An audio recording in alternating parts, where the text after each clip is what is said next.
एक राजा था जिसका नाम था देवशक्ति। वह अपने बेटे से बहुत निराश था, जो बहुत कमजोर था। वह दिन पर दिन दुबला और कमजोर होता जा रहा था। दूर के स्थानों से प्रसिद्ध चिकित्सक भी उसे ठीक नहीं कर पा रहे थे, क्योंकि उसके पेट में सांप था। उन्होंने सभी तरह के उपचारों की कोशिश की, लेकिन सभी व्यर्थ थे। युवा राजकुमार भी अपने पिता को दुखी देखकर बहुत निराश था और वह अपने जीवन के साथ तंग आ रहा था। एक रात वह महल के बाहर आया और दूसरे राज्य में चला गया। उसने एक मंदिर में रहना शुरू कर दिया और दयालु लोगों ने जो कुछ भी उसे दान दिया वहीं वह खा लेता था। इस नए देश पर एक राजा का शासन था, जिसकी 2 जवान बेटियां थीं। वे अच्छे संस्कारों के साथ बड़ी हुई थी। हर सुबह वे अपने पिता के आशीर्वाद के लिए अपने माता पिता को पैरों को प्रणाम करती थी।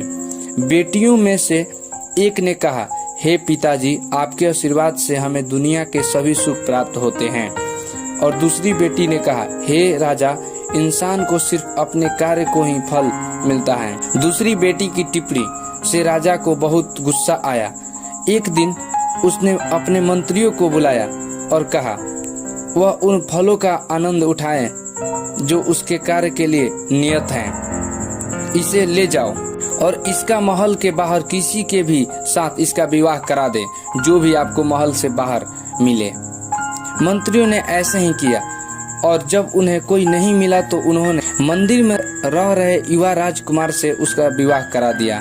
राजकुमारी एक धार्मिक लड़की थी और वह अपने पिता को भगवान के रूप में मानती थी। वह बहुत खुश थी और अपनी शादी से संतुष्ट थी। उन्होंने देश के अलग अलग हिस्से की यात्रा करने का निर्णय लिया, क्योंकि मंदिर में घर बनाना अनुचित था।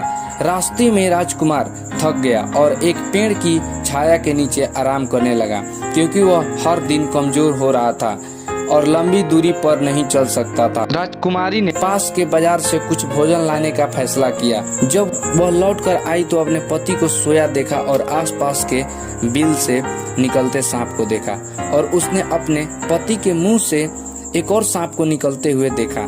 वह छिपकर यह सब देखने लगी। एंथल के सांप ने दूसरे सांप से कहा, तुम इस खूबसूरत राजकुमारी को इतना दुख क्यों दे रहे हो? इस तरह तुम खुद का जीवन खतरे में डाल रहे हो। अगर राजकुमार जीरा और सरसों का सूप पी लेगा तो तुम निश्चित रूप से मरोगे। राजकुमार के मुंह के सांप ने कहा, तुम सोने की रक्षा क्यों करते हो जिसकी तुमको कोई जरूरत नहीं है, और अपने जीवन को भी जोखिम में डाल रहे हो। अगर किसी ने गर्म पानी और तेल को डाला तो तुम निश्चित रूप से मर जाओगे। उनकी बातों को सुनने के बाद वे अपने अपने स्थान में अंदर चले गए, लेकिन राजकुमारी ने उनके रहस्य को जान लिया था। उसने उनकी बातों के अनुसार काम किया और जीरा और सरसों के सूप के साथ अपने पति को भोजन दिया।